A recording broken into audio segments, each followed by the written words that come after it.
So, Karlo, you topped the regionals of Slovenia in Brežice. Yeah. What did you play? So I was playing PLUNDER PATROLL. Yes, interesting. Yeah, basically I wanted to play something fun for the event, and a friend of mine just said, "Hey, I got a PLUNDER core," and I was like, "Yeah." Yes. That was a really based of meta pick. Yeah, Yes. I think so too. Yeah, I got third place, and I got one draw because it took me half an hour to out an access code with 5300 attack that was co-linked with the decode talker, transcode talker, making him untargetable. So I had to just get a bunch of ships in my spawn trap zones while surviving the access code to beat over the transcode, so I can just out the access with more, and then I can play. That was my draw, and my one loss was to Kestira, only because I bricked game free completely, like completely unplayable. In Swiss, I won 5 rounds. That was out of order. Kestira, trap tricks, Rika. Rika was kind of funny, because like the only attribute they got is like water. So I went like captain to captain to captain, like drew a bunch of cards. They have a girl that's like an orange, like the only thing an orange does is cure scurvy. Like the deck is made to lose to me. I also won against Sprite Evil Twin. Did you know that the Evil Twin or Life Twin girls, they say on summon, they summon another one if you don't control a Plunder Patrol token? So that was funny, and I beat Runic Naturia. Yeah.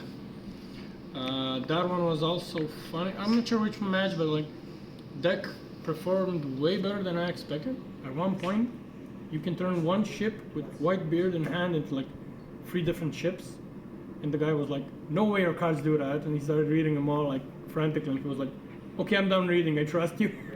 So that was funny. Should I just start with the deck? Yes. Let's see the deck profile. Okay. So the main engine, free field spell, free white, free of your extender number 1, free of your extender number 2, free of your 1 card grind game winner, and I went with 2 Redbeard. I sided out 1 every time I went second. Thing is, I only had like 2 or 3 days to test the deck, so I said I'm gonna be playing 2 because I don't have enough experience with the deck to cut 1. Otherwise, like, I mean, I can't say for sure I would, but he is a possible cutting board suspect, let's say. And for the bricks, I played 1 trap. Trap was insane. Huge shout out to the Plunder Patrol Discord. A friend of mine was like, "I'll invite you, just ask them anything you want to know." And I was like, "Okay guys, there's 3 potential bricks, which ones do I have to play?" And they were like, "Play the trap."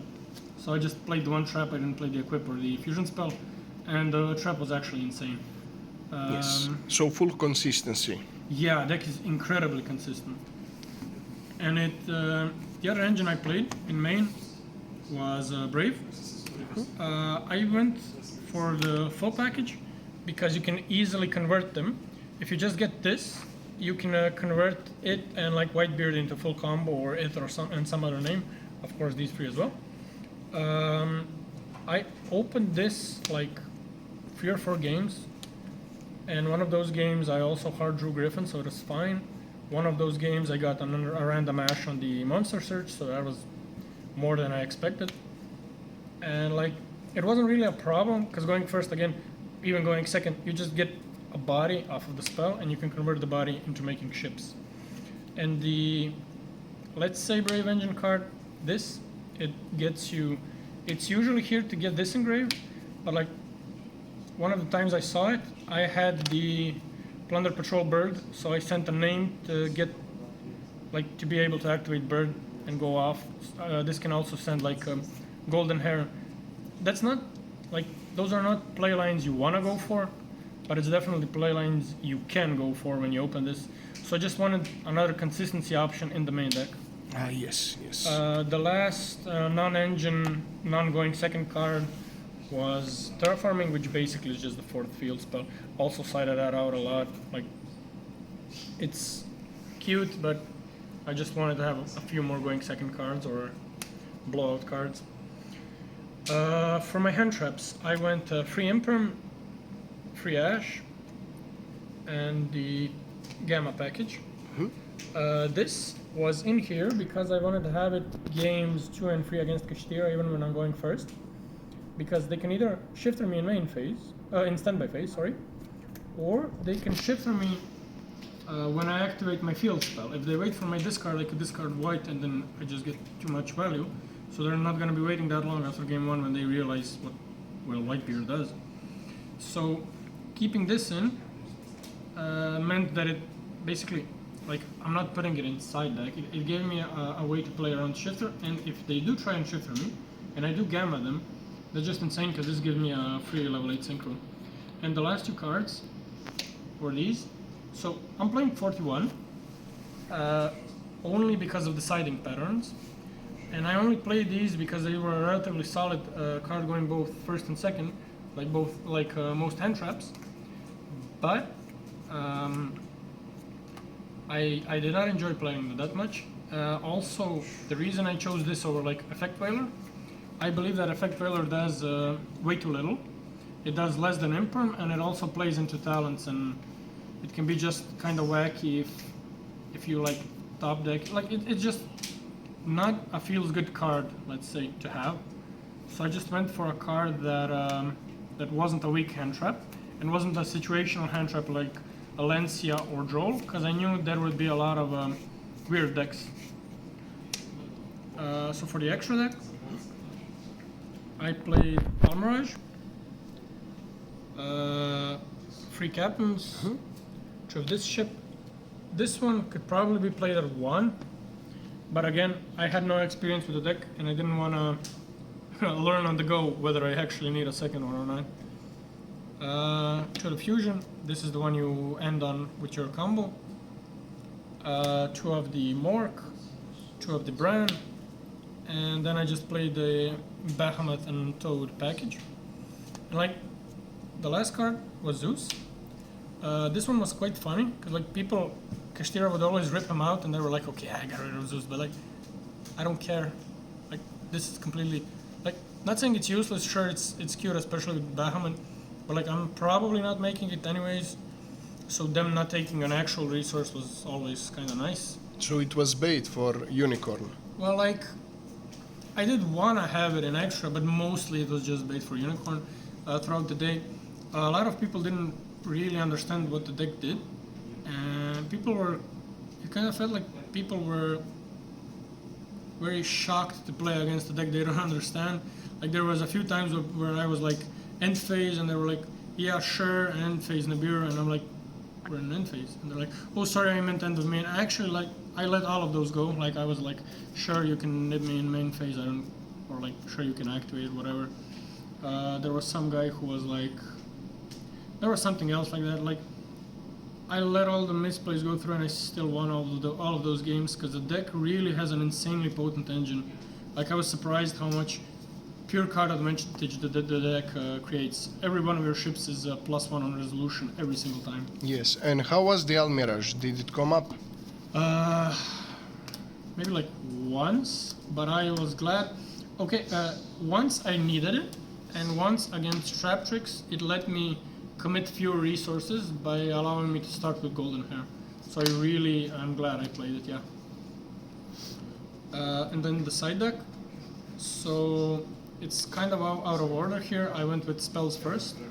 So I played only these 2 spells because I wanted to have, I only had 1 more room for back row removal, so I had this. But it's fine, I guess, since when playing against Rika, I wanted to take out the Cyframe engine, and I put in 3 anti-spell, and this was the 4th card, just to have an answer to their field spell, and that was pretty clean. This is self-explanatory. Kaiju package, I only played 2 Slumber because of, well, not enough room in the deck, and then I played what I expected to be favorable attributes to give to my opponent. Dark lets me go into Mowork to just remove it and then get a search. This allows me to go into Earth and get any attribute I want, plus he's pretty small so I can beat over him a lot of the time. And this is a light, so I can go into lists and get the negate. That usually doesn't come up going second, but it's still a big kaiju that I can take to beat over everything. I didn't draw this card against Kastira, but I did draw it against Trap Tricks, which is really funny. One more going second option that outs Rise Hard Pass, yeah.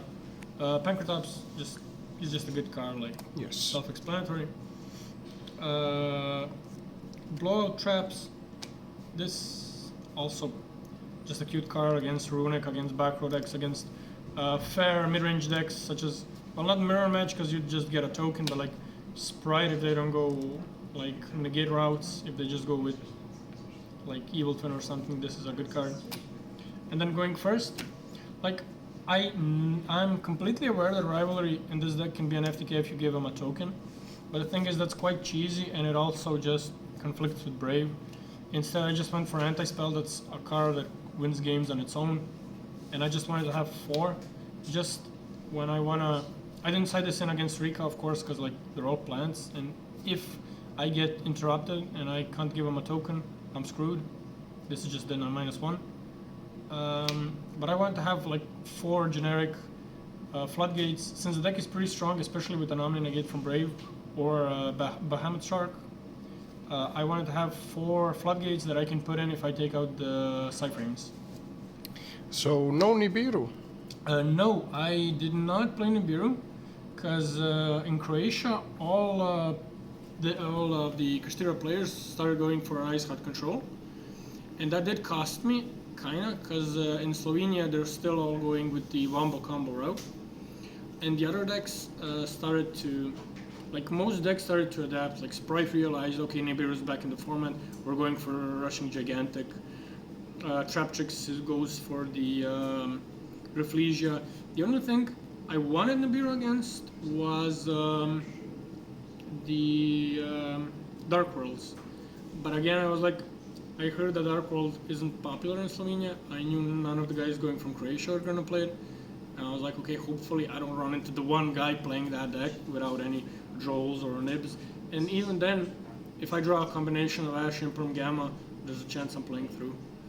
So Nib just felt suboptimal. It might be going back into the format again, but just for this event in particular, especially with this deck, because you actually have problems outing the token, because it's not an effect monster, so you can't Mork it away. And I was like, okay, fine, I'll just dedicate my slots to something that isn't a hand trap. Well, side deck slots, and I'll dedicate my main deck to hand traps that I can always keep in going second against any deck. For shoutouts, I want to shout out Shime and Christina. Shime borrowed me every single Plunder card in the deck, and Christina borrowed me a couple of staples because I didn't have them in hand. And basically, that's mostly it, I guess. Thank you for the detailed deck profile, and congratulations on the top again. Thank you.